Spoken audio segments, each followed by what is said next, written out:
we've postponed the game this Saturday with Virginia to the following Saturday.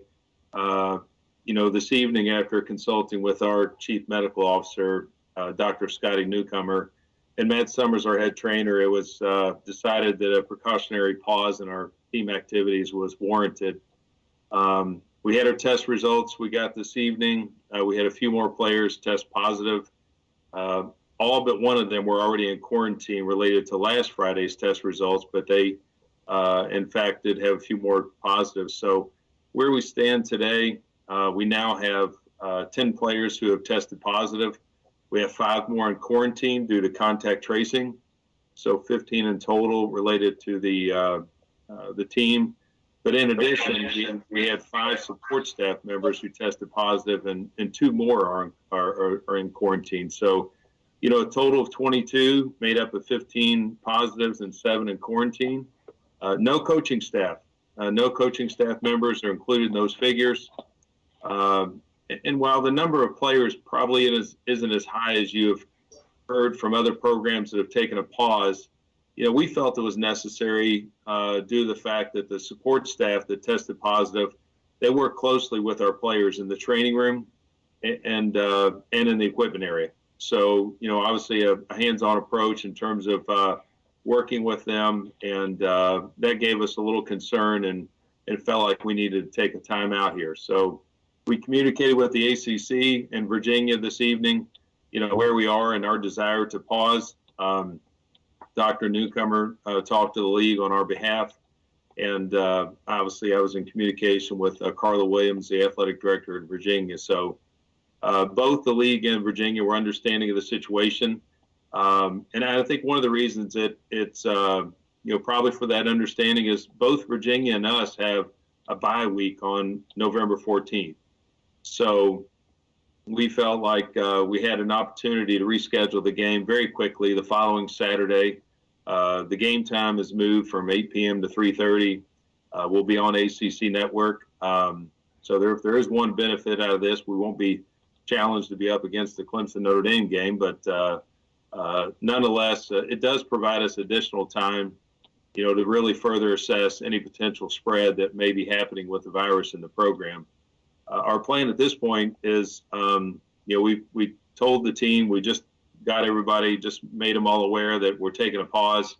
We'll test the players again on Friday morning, as we normally would on a Friday. And then we're going to test again on Sunday morning. Traditionally, we would test on Monday within 48 hours of the game on Saturday, but we'll move it up to Sunday morning. Hopefully have those results sometime Saturday afternoon, early evening. And those results will dictate, when we return to team activities. So we're certainly hopeful that the results allow us to get back quickly to practice. But if we see, a spread inside or outside the locker room, we may have to extend that period and that we plan to pause. So, we'll touch and go. We don't have anything definitive to date on when that is, but we're hopeful that, if Friday and Sunday go well, we may be back in meetings as early as Sunday evening or back Monday. But we'll certainly consult again with Dr. Newcomer and Matt Summers, our trainer. So sorry for the late conference here tonight. As we've been working through the details, we didn't have our test results until this evening, and we frankly, and then here we are with Coach Satterfield having a radio show between 7 and 8. We weren't certainly looking to disrupt that while he had that going on. We've had the ability to update him.